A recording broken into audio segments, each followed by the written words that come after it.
Good morning, Bison. All right, so yesterday we found out that Jason, Luke had followed him out into the middle of the night, found him in a stairwell talking on a portable phone, and he found out that he actually works for the population police, and he ended up sort of attacking him. So we're going to read chapters 28, 29, and 30 to see what happens after that. Luke hardly dared to breathe. He held his book high over his head. Jason still didn't move. What if Luke had killed him?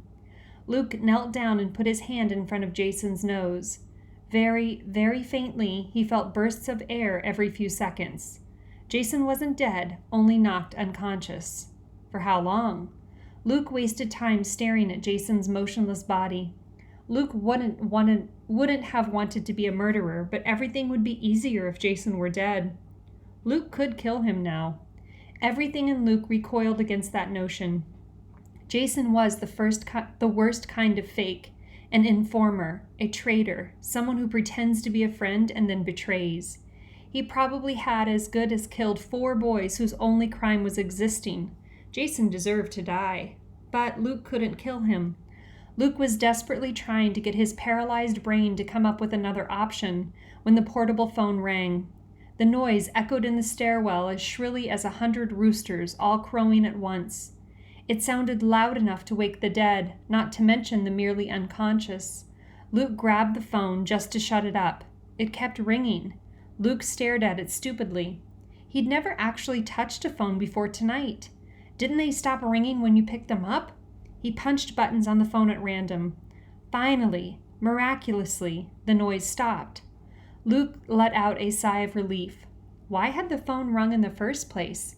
Jason had been using it. Then when Luke pulled it away and stomped on it, that must have worked like hanging it up. But for it to start ringing again, someone was calling Jason. Fearfully, Luke put the phone to his ear. "Hello?" he whispered. He had a sudden moment of hope.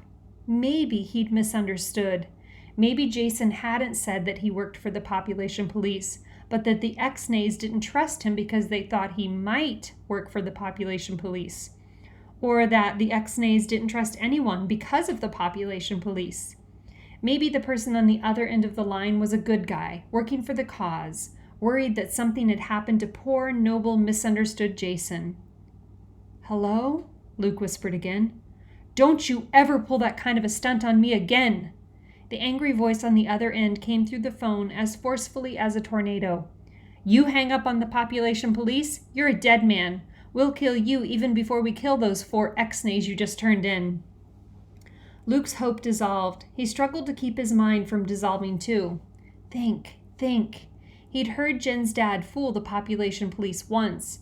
Mr. Talbot had lied so smoothly that even Luke, who knew the truth, was practically convinced. Luke put his hand over his mouth. He had to make the man on the other end of the line think he was Jason. "I'm sorry," Luke muttered. "It was a mistake. I accidentally dropped the phone and it shut off by itself." With a little help from Luke's foot. "What? I can't hear you," the man yelled. "It's a bad connection," Luke said, speaking louder. He'd heard Mother and Dad say that all the time. He hoped portable phones could have bad connections too. "I said I was sorry. I dropped the phone by mistake. I didn't hang up on you. Why would I hang up on you when I'm trying to convince you to give me more time?" "Whatever," the man growled. Luke could tell. The man didn't care what had happened. He just wanted Jason to grovel, and Luke had done it for him. Luke was good at groveling. "Here's how it is," the man continued. "We'll give you another day, then that's it. And Jason, you get those other boys or else. We've got a quota to fill, you know." The phone clicked. Luke realized the man on the other end had hung up. Luke had fooled him, and he'd bought some time. He had another day. Or until Jason woke up. Chapter 29. Luke slid his hands under Jason's armpits and began dragging him down the stairs. Down was easier than up, and if Jason woke up and started screaming, he'd be less likely to wake somebody if he and Luke were on the first floor. Of course, if Jason woke up and attacked Luke, there was also less chance Luke could get help on the first floor. Luke made himself concentrate on pulling the bigger boy. Jason's feet slipped down the first step and hit hard. Jason moaned but didn't open his eyes. Maybe he's just faking, Luke thought. Maybe he's wide awake and he's just waiting for the right moment to attack. That thought made Luke sweat, but he pulled harder and got Jason all the way to the bottom of the steps without waking him up. Next, Luke dragged Jason down the hall. A right turn, a left turn, a right turn. Jason was heavy, and Luke's arms ached. His head ached too from trying to plan. He found the door he'd been looking for and forced himself to knock. "Yes?" a sleepy voice responded. Luke grimaced. He'd been half hoping this idea would fail. "Be brave," he told himself. "Nurse," he called out. "It's my friend. He's sick." How could he have called Jason a friend? Oh well, he had a lot more lies ahead of him. The door eased open. The nurse stood there in a ruffled dressing gown. "Oh my," she said dimly when she'd taken in the sight of Jason slumped on the floor. Luke tried to hold him up the way a concerned friend would, but it was hard. Luke would have enjoyed dropping him. "He passed out," Luke said needlessly. "He was having a seizure, ranting and raving. He was telling lies, making up stories." That should help if Jason came to. "I think it's called delirium what he had. I think staying unconscious is the best thing for him. Can you give him something that will keep him asleep?" "Oh my," the nurse repeated, frowning. "Usually in these circumstances we want to revive the patient." It wasn't fair. Now the nurse seemed to know what she was talking about. "Help me get him inside," she ordered Luke. The nurse took Jason's legs and Luke lifted. The strain on his muscles was terrible. Luke was panting by the time they got Jason to a bed in the nurse's office. She immediately began looking him over. "Did he hit his head?" she asked Luke as she felt Jason's scalp.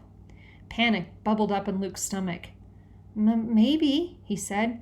"He was thrashing around a lot in his sleep."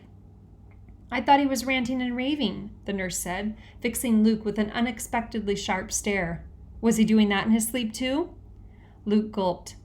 "No. He was thrashing about, and then he woke up and acted delirious, and then he had a seizure and went unconscious, I think. It happened really fast. It was really scary." Luke got another idea. "You know, you should really strap him down in bed so if he wakes up and starts acting weird again, he won't hurt himself." "Thanks for the medical advice," the nurse said.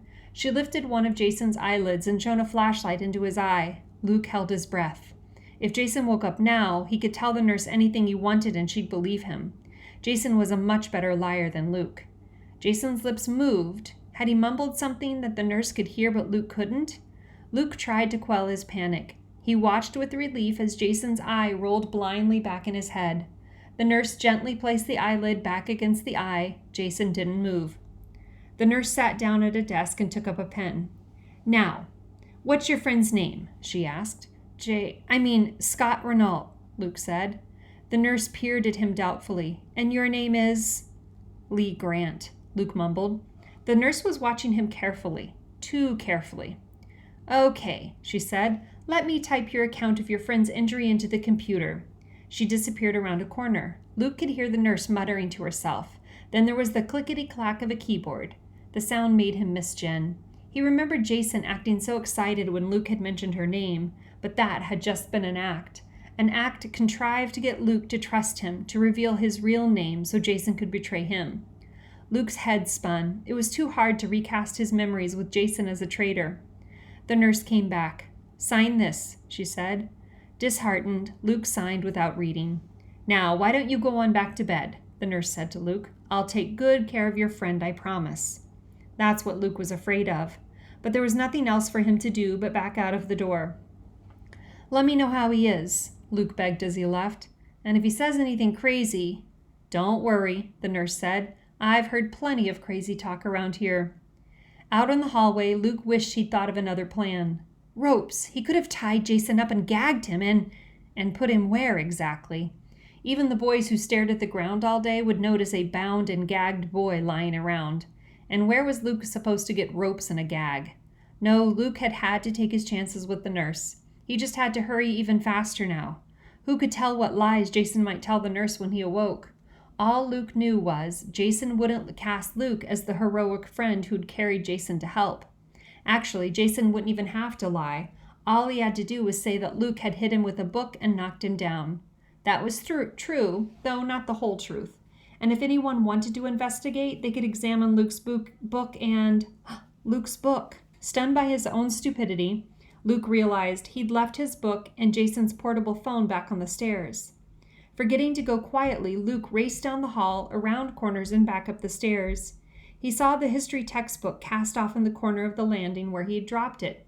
He snatched it up and hugged it to his chest like a long-lost friend. Now, to find the phone. The phone was nowhere in sight. Chapter 30. The landing was barely a 4x4 square, flat and empty, but Luke walked around it again and again as if he'd just missed noticing the phone and it was right there in plain sight. It wasn't. Luke looked on each stair below and even the stairs above the landing as if the phone could fly. It took forever for his stubborn brain to accept that the phone was missing. Then he sank down on one of the stair steps, puzzling out who might have taken it. Did Jason have an accomplice? Luke thought about all the hall monitors, all the boys who'd met in the woods. Now that Jason's true nature had been revealed, Luke couldn't be sure of anyone. Maybe they all worked for the population police, except for the 4 boys Jason had betrayed. Luke was desperately confused, but he could figure out one thing. The missing phone meant those 4 were in more immediate danger, and so was Luke. Luke's first instinct was to hide, to get the other 4 to hide with him. The woods wouldn't be safe because Jason would lead the population police straight there. Was there a safe place in the kitchen? Somewhere in an unused classroom? Some dormitory room off by itself and unlikely to be searched? Hiding was no good. In the end, they'd only be found. Luke had to do something to prevent the population police from ever searching, but he didn't even understand what was going on. He had to find someone who knew more than Luke, who could lie better than Luke, who knew how to handle the population police. Jen's dad. But how was Luke supposed to reach him?